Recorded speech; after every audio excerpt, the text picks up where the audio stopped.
Chapter 3. Caroline and Anne-Marie. Prime Intellect had been stonewalling anyone who asked about Lawrence's whereabouts for a long, long time. Although it could be remarkably obstinate, though, it could be remarkably obstinate, though, it could sometimes be tricked because it just didn't think the same way humans did. That was how Caroline found out it had been over 100 years since anyone had seen Lawrence. Through centuries of flirting with the limits of what prime intellect would permit, Caroline had developed a certain instinct about its reactions, and she sensed, if not blood, then the telltale odor of frying microchips. She pressed it into a corner she couldn't see, but which she knew must be there.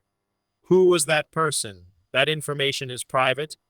How did they get to see Lawrence? That information is private. She cracked her knuckles and stared at the screen. It had been a long time since she had wanted anything quite as bad as she wanted to rip Lawrence's nuts off. Since that was pretty pointless in cyberspace, though, she was willing to settle for a verbal confrontation. If she could just find the son of a bitch. Hell, she'd met him at that fucking 10-year anniversary party. How can a person just fucking disappear in cyberspace? All that is necessary is to request the maximum level of task challenge quarantine. Caroline blinked. Prime Intellect's urge to be helpful would be its ruination every time. What is involved in setting up a task challenge quarantine? You must define an environment and a task which any callers must complete within that environment before their requests for a meeting will be passed on to you. You could then make as much of your business as practical private, so that I would not relate it to Inquirer. You would then be completely isolated from the rest of humanity. Could I even make it a private matter that there was a task challenge? Yes. How would anyone ever figure out how to get in touch with me at all? They would have to guess. A grin slowly spread across Caroline's face. Got you now, she thought. Then she typed with deliberate care. I would like to accept Dr. Lawrence's task challenge. To her mild surprise, the environment didn't change around her. Instead, another sentence appeared. You must agree to the following contract terms. You will have no contact with me until you leave Dr. Lawrence's environment through death or his directive to me. That's a death contract. It was originated for death sports, but has other application. What's the time limit? There is no time limit. Dr. Lawrence requires an indefinite contract. And at that, Caroline's blood went cold because Prime Intellect wasn't supposed to accept indefinite contracts. And Caroline Frances Hubert herself was the reason for that, which meant Prime Intellect had either lied to a whole bunch of people in direct contravention of the second law, or it was suffering from a noticeable case of schizophrenia. Her mind was made up, but her fingers still shook as she typed. I agree to the terms. 294 years after the change, Caroline celebrated the beginning of her fourth living century by opening her oldest and deepest wound. She was already famous, or as famous as one could hope to be in cyberspace. Her threefold notoriety was firmly established. Lots of people came to her birthday party. It had lasted 3 weeks. Later, with Fred, she prepared a more brutal celebration. Fred was almost healthy looking. He had only days before fleshed himself out for the third time since becoming a zombie. He was only hours out of rigor mortis and could still pass for normal, if a very pale normal, at a casual glance. For a while, he would be able to have nearly normal sex with her if he wished. He held her hand as she spoke. Some things were not meant for the keyboard, and she said, Prime Intellect, show me a picture of Anna Mary Davis. It matched her audio for audio, and Prime Intellect's smooth, disembodied voice replied, Do you want to see her as she is now, or as you last knew her? Both. Two images coalesced in the air before them. The first ripped through Caroline's brain like a static jolt through the circuits of a computer. She had almost forgotten what it was like to feel real pain. She must never forget, she insisted to herself. She shook as the memories flooded back. She had been an old woman, frail and helpless. She had never hurt anyone in her life. She had 6 children, 19 grandkids, and God knew how many rugrats running around cyberspace. Her first great-great-grandchild had been born shortly before the change, and in one of her rare lucid moments, her granddaughter, Cynthia, was it, had managed to make her understand, and she had found an instant of happiness in the midst of the pain. Had that really mattered to her? Had she but known? She was an old woman, a simple woman, a woman who would pass unremembered in the texts of history and did not care. A woman who had her family, her long life, her virtue, her community. A woman who, if she had known of such a creature as the queen of the death jockeys, would have been horrified, would have shielded her kids, would have been the first to run her current self out of town. Or perhaps, had she known enough to call for her head on a pike. Caroline had once been this person, in a time so ancient it had passed into legend, but her memories of that time still existed. The old Caroline would have turned the other cheek, but the new Caroline knew things about God the old one had never suspected. If there was no salvation in life, she could at least seek vengeance. The doctors hadn't known why she was in such pain. They didn't dare prescribe any more drugs than she was already getting. Her family didn't understand it. They just thought it was tragic and wished she would go ahead and die so they wouldn't have to be bothered with her, so they could carve up what little was left of her estate, if there would be anything left after all the medical bills were paid. But Anna Marie knew. She was the one who traded Caroline's precious opiates, released from their controlled storage in the good cause of making an old lady's last days bearable, for her own supply of free-base cocaine. The new Caroline had tried the drug to see what it was she had paid for with so much pain. It was called crack for the sound it made in the makeshift pipes where its users vaporized it, because unlike the hydrochloride form of cocaine, it wasn't water soluble. Caroline had sucked gently on the fumes and listened to a hammer roar through her brain for one brief moment. For one brief moment and then nothing. Caroline made the pipe disappear and shook her head. The high was fast, hard, very intense, and ephemeral. It was hardly there and it was gone. Caroline could understand if her pain which she measured not by the day or the hour or the hour or the minute, but by each miserable crawling second, if such suffering had been incurred to provide Anna Mary with a real drug like heroin. An opiate for an opiate, at least. But it had been crack cocaine. Naturally, Anna Marie had needed a lot of trading material to stay high any decent fraction of the time. Of course, it would never occur to the bitch that she was torturing a harmless, helpless old lady to feel that way. She would be incapable of giving a shit. The fast, furious high was like a lifetime of orgasms in one moment, fleeting but sweet, and no one would ever know. Even the harmless old lady herself didn't know she was getting pure saline until the staff at a strange hospital gave her the real thing, and she knew her first moment of peace in years. And then prime intellect came, and the change. Anna Marie hadn't been unattractive. She had been in her early 40s, and years of working on her feet had kept her from getting fat. But she had a hard look. But she had a look that admitted she might not care about an old woman's pain. A look that said she might have seen too much, that she might deserve a few moments of feeling like God in return for a lifetime of changing diapers and colostomy bags and carefully spoon-feeding legions of ungrateful, incontinent old fart. And if the price of her little reward was to torture one of the old biddies, then she was prepared to pay it. She had a look that said the devil might find her soul on the deep discount Musco rack. Caroline shook her head to clear it of these stray and unwanted thoughts. Fred squeezed her hand reassuringly. Too much thinking along those lines could be bad for her plan.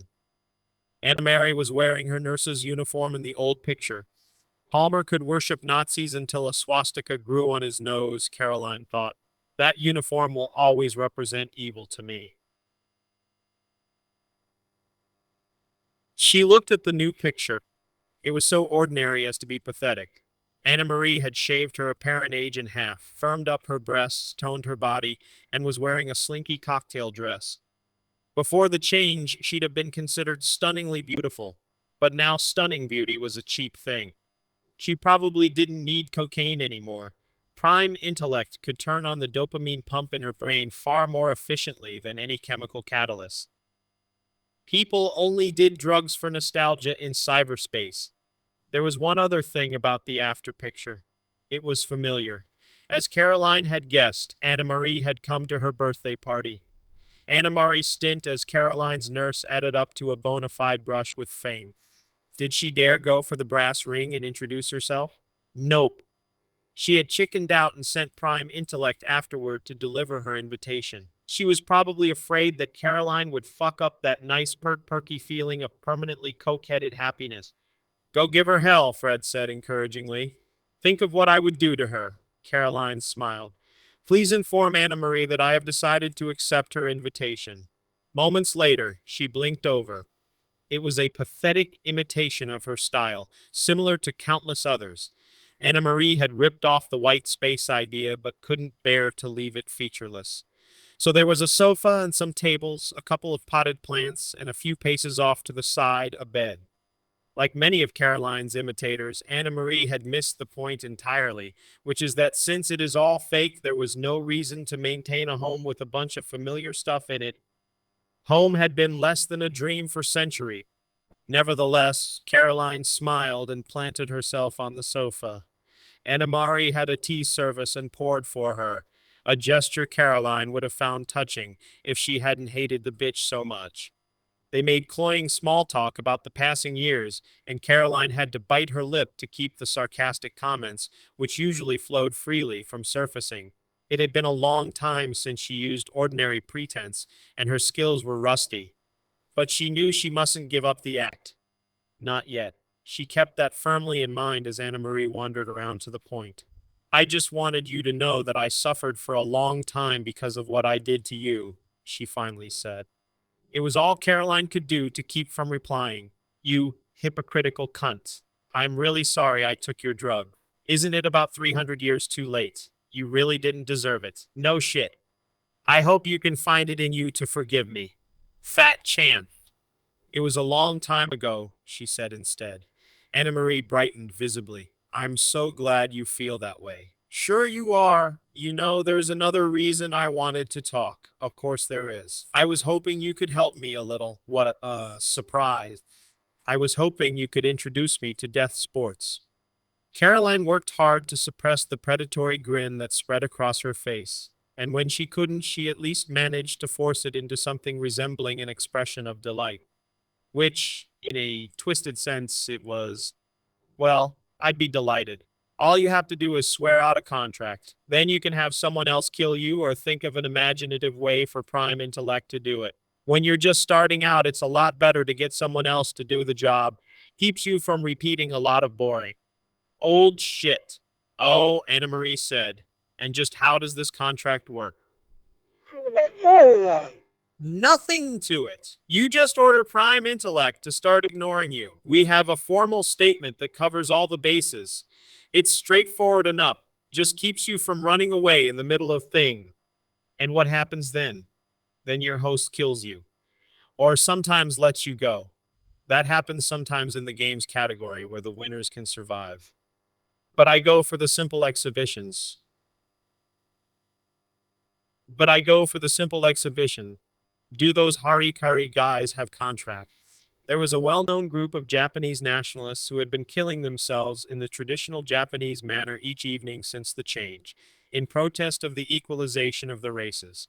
Caroline had to admit those guys had class. Even after all her deaths, she doubted if she could disembowel herself in total silence. No, but it's not quite the beginner level to stick a knife in yourself without chickening out. No offense. Oh, none taken. Anamare replied earnestly. I prefer to put up a fight.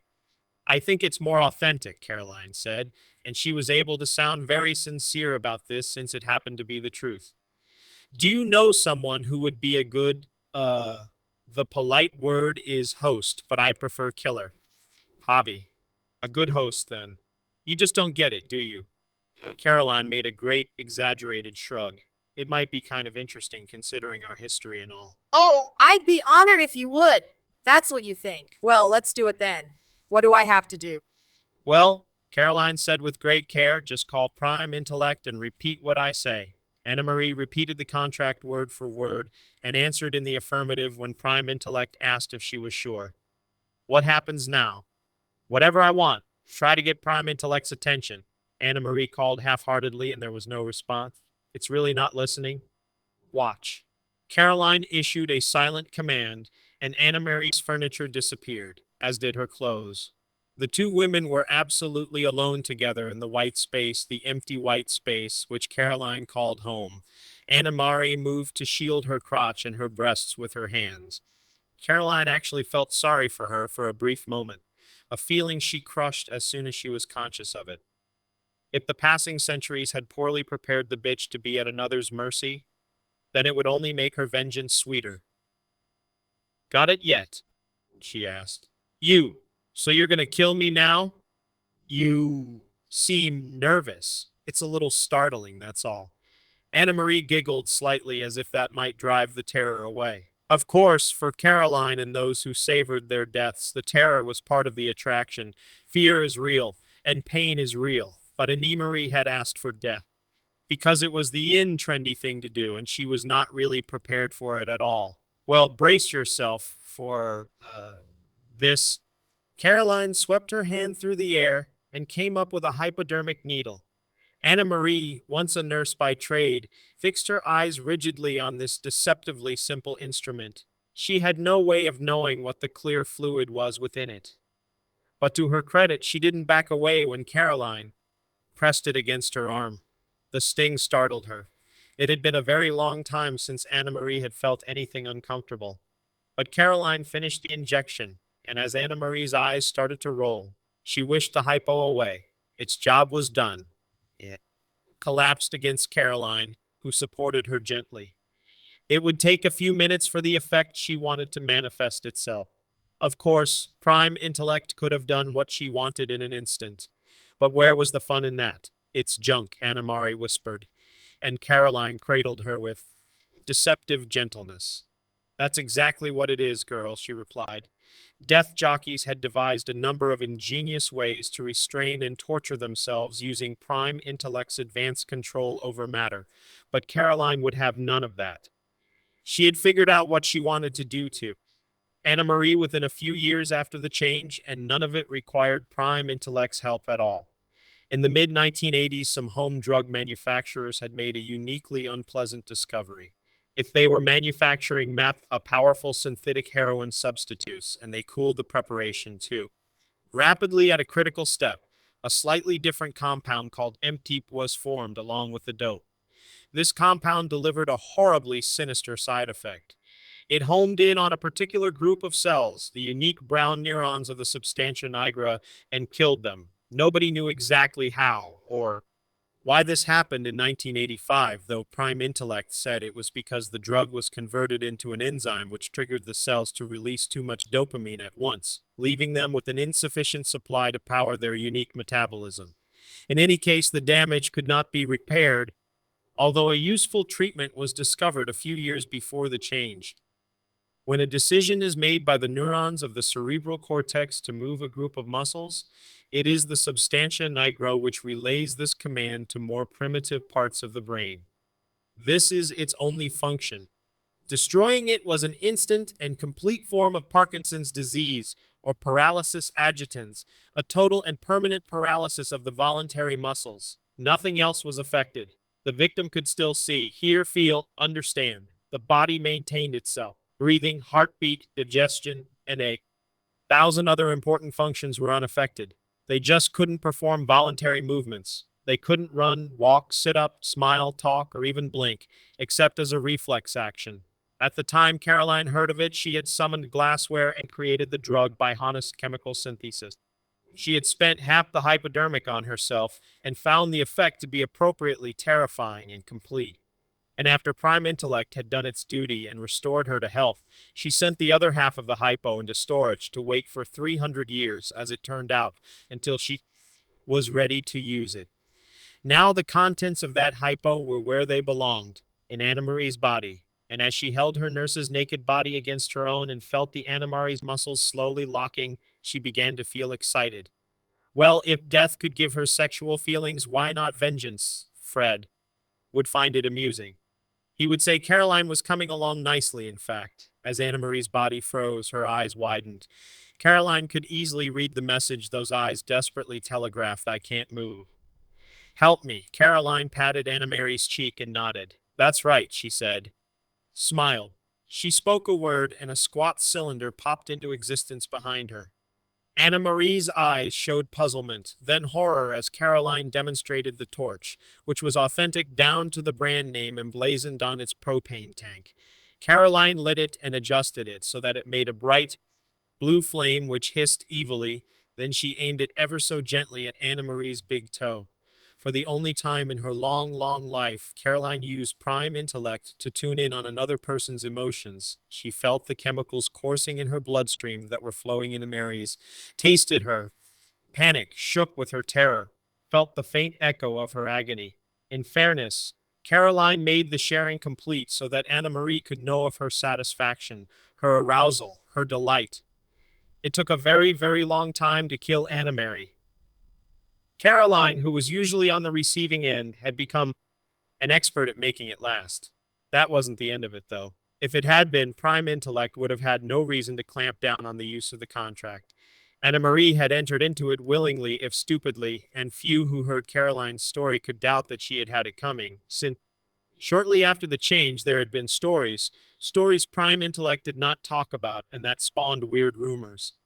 People had withdrawn into themselves, then stopped communicating with anybody else. At first, most of them were addicts of one sort or another, though a lot of other people had used the change to get rid of their addictions. Prime Intellect insisted that nobody had died after the change, and that if anybody was incommunicado with the rest of humanity, it was out of choice. Which was true, sort of, after Caroline finished with Anna Marie.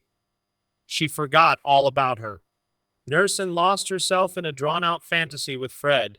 When the two of them finished playing and celebrating, they found time to wonder about her. Probably isn't in the mood to party anymore, Fred observed. Fred was still picking scraps of Caroline's flesh from his teeth. Wonder how the bitch is taking it. So they called. In its weird way of revealing more than it really intended, Prime Intellect let them know that Anna Marie was not only not accepting their calls, she was not communicating with anybody. I'd expect Miss Party Girl to go hunting for a shoulder to cry on, Caroline pouted. Licking her wounds alone seems out of character. She has forgotten entirely about your encounter, Prime Intellect said helpfully. Caroline and Fred looked at one another, puzzled and amused. I find that rather difficult to believe, Caroline said. She has found another pursuit. Please describe it. It is a private matter. A private matter to whom? Prime Intellect wasn't exactly saying that Anamari had made it private. It was saying that the matter itself was private. That kind of distinction could be important when dealing with the big PII. Caroline and Fred exchanged glances again. Then a thin smile played across Caroline's face.